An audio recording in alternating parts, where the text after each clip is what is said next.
I'm awake. I don't recall falling asleep, and I'm not sure how I got into bed, but I'm awake now. There is a very distant ringing in my ears, sort of like the aftermath of a blast that makes you deaf. Only this ringing seems far off inside my head. I must have had a rough night, I suppose, although honestly, I don't really recall the previous evening, or any evening for that matter. Yep, must have been one hell of a night. I roll out of my bed, and my feet hit the cold, hard floor of my bedroom.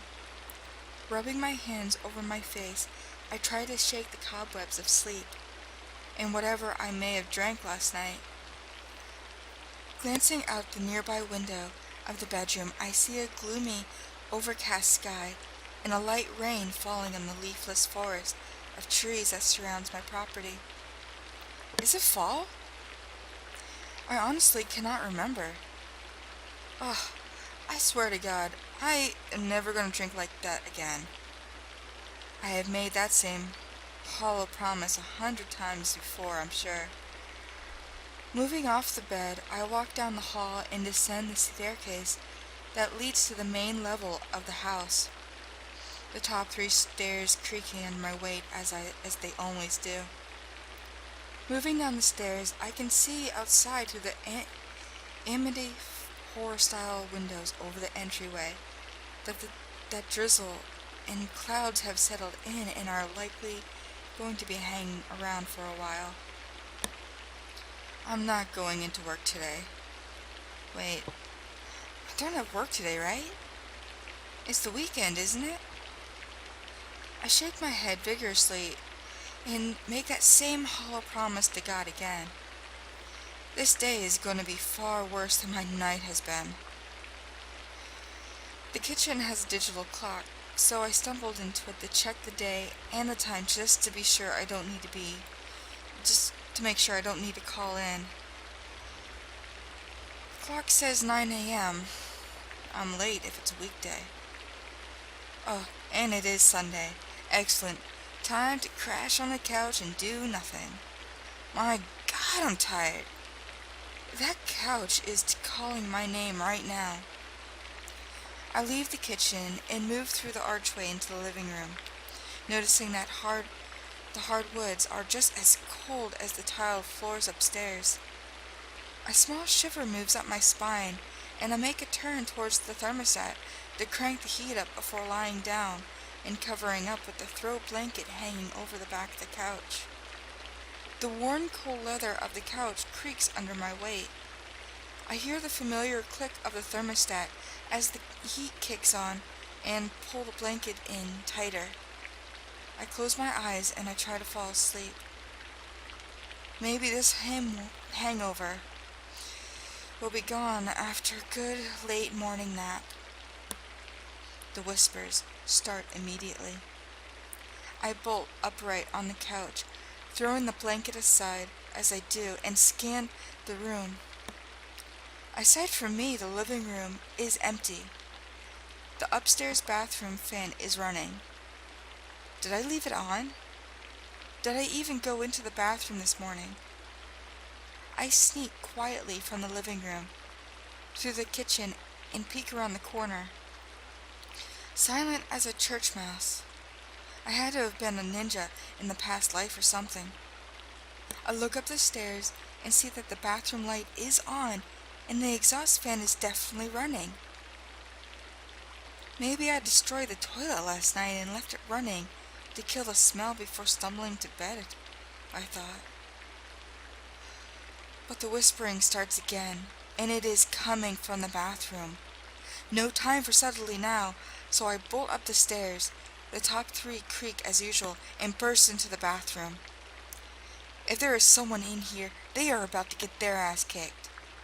But the bathroom is empty, and the whispering has stopped.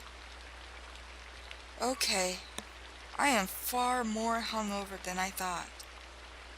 I flip the bathroom wall switch to kill the lights and the fan, then realize my bed isn't far away at all. Sleep.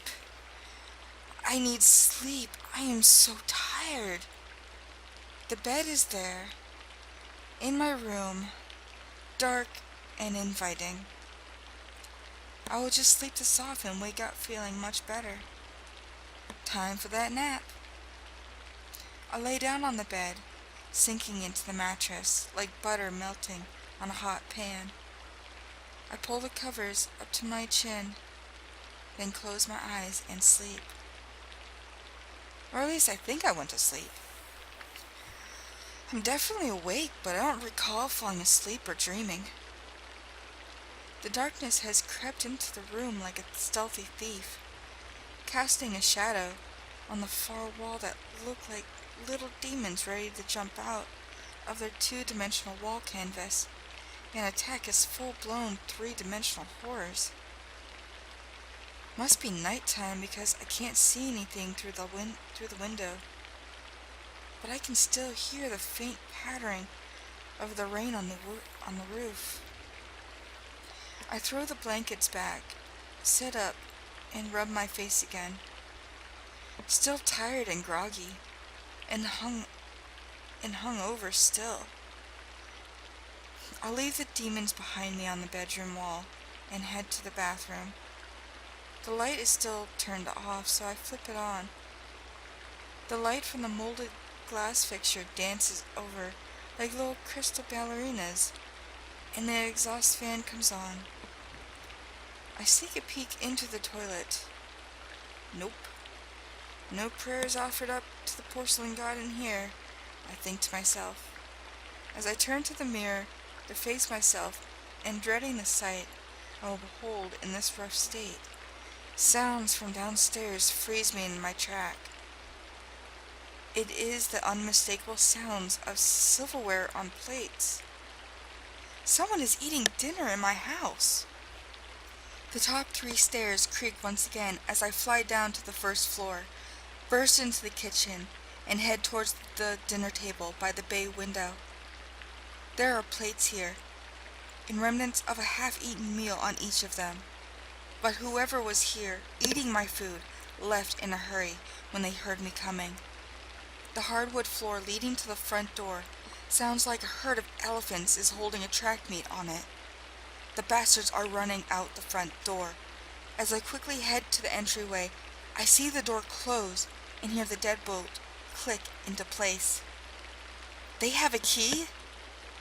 They must have, because they just locked the door from the outside. I peered through the stained glass window slits that sit on either side of the front door, but I cannot see anyone in the cold, black, rain-soaked night. Enjoy the weather, you pieces of shit. The idea that someone was in my house, eating my food, and has a key disturbs me. There were clearly more than one, and while my past life ninja skills might help me fight them if they return, I don't want to pin my survivability hopes on the reincarnation theory.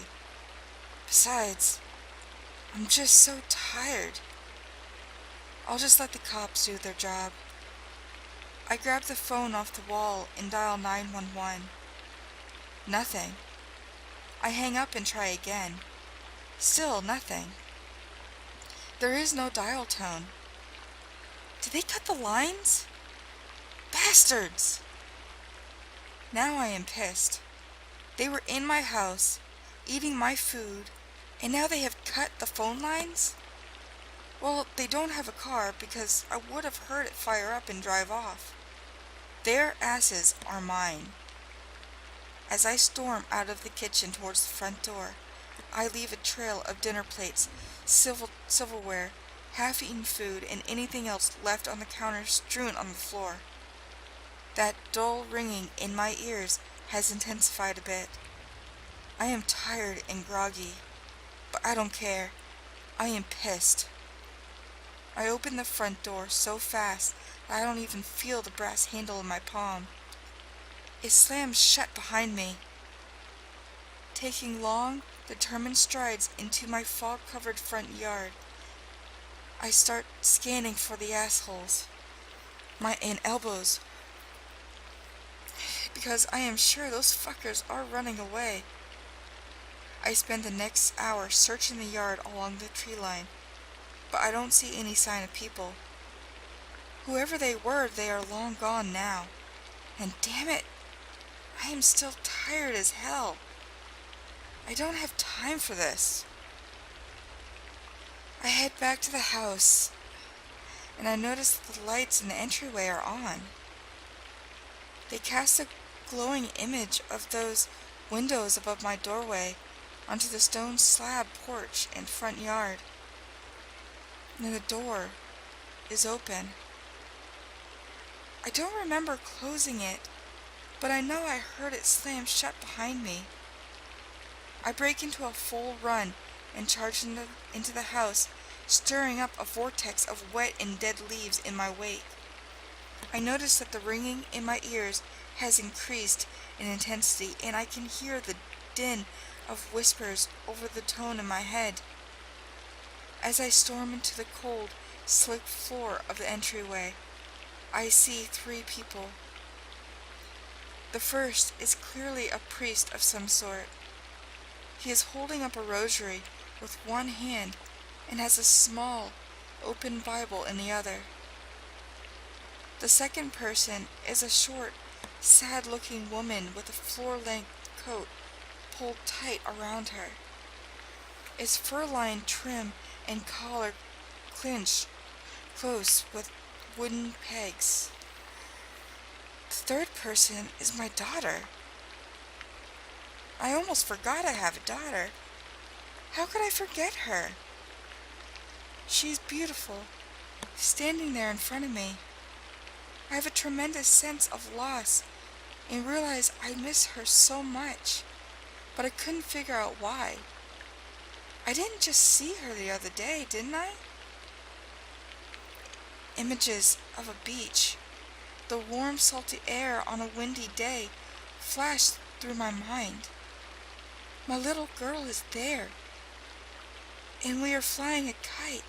I can hear the waves crashing onto the sugar sand shore and my daughter laughing as we run through the surf like flying a kite. It was a great day, and she was so young, beautiful and full of life. She's crying now, mouth covered by her hands as she scans the area of the entryway where we are all standing in. She looks at me quickly, then our gaze moves on, searching. But for what? The sad little woman with the fur-trimmed coat, however, looks right at me. She has a grim look on her face as she pats the priest on the shoulders and shakes her head. The priest stops waving that stupid rosary around, goes silent, and then moves to hold my daughter as if to console her. "Here. He is here," says the short woman. My daughter lets out a sob, and the ringing in my ears gets loud. "He is confused and angry. He doesn't understand yet." My daughter uncovers her mouth, and her lips quiver. She squints her eyes as if to hold back more tears. "Can he hear me? What's he saying?" she asks. The short woman shakes her head. "It doesn't work like that. He can hear you, yes, but I don't hear what he says. Just emotions, feelings. You can speak to him." My little girl, little no longer as I realize she is a full-grown woman now, wipes tears away from her eyes, sniffles, and offers a smile.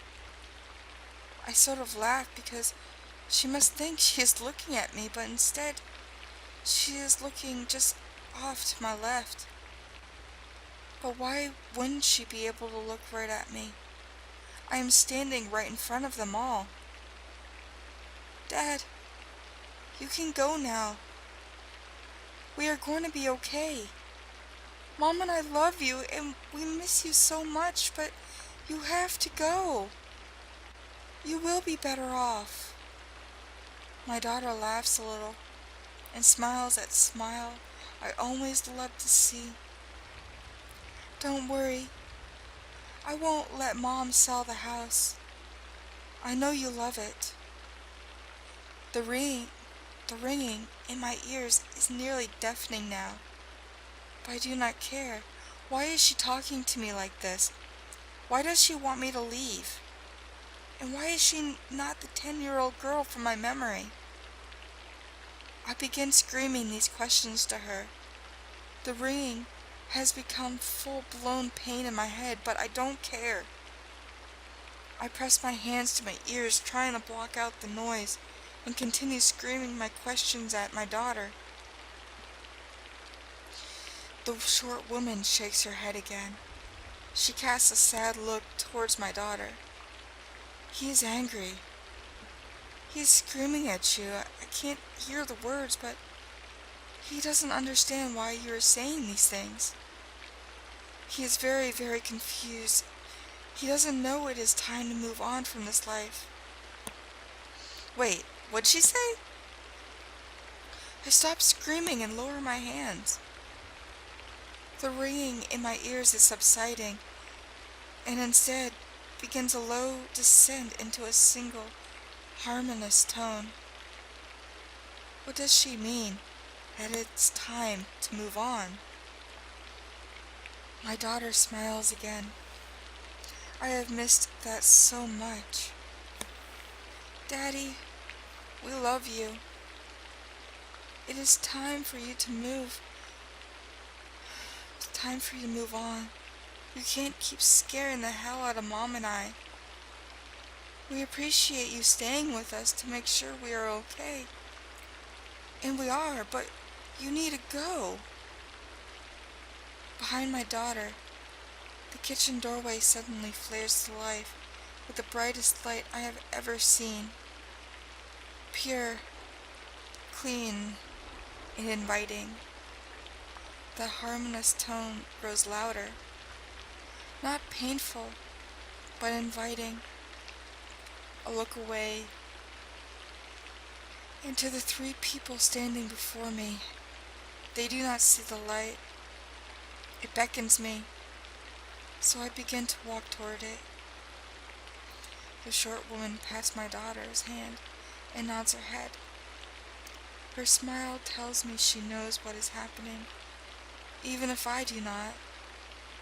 I move closer to the light, its beams of white falling over me like long, loving arms, pulling me into their embrace. The tunnel entrance is so close now, but I stop and turn to look at my daughter one last time. I mouth the words, "I love you," knowing that no sound will come from my lips. The short woman whispers to my daughter. She sobs briefly, then says, "I love you too, Daddy." I step into the tunnel and let the light take me. The tunnel isn't very long, and the light near the end begins to shift. I can smell warm, salty air, and I hear the crash of waves on a sugar sand shore. My little girl giggles.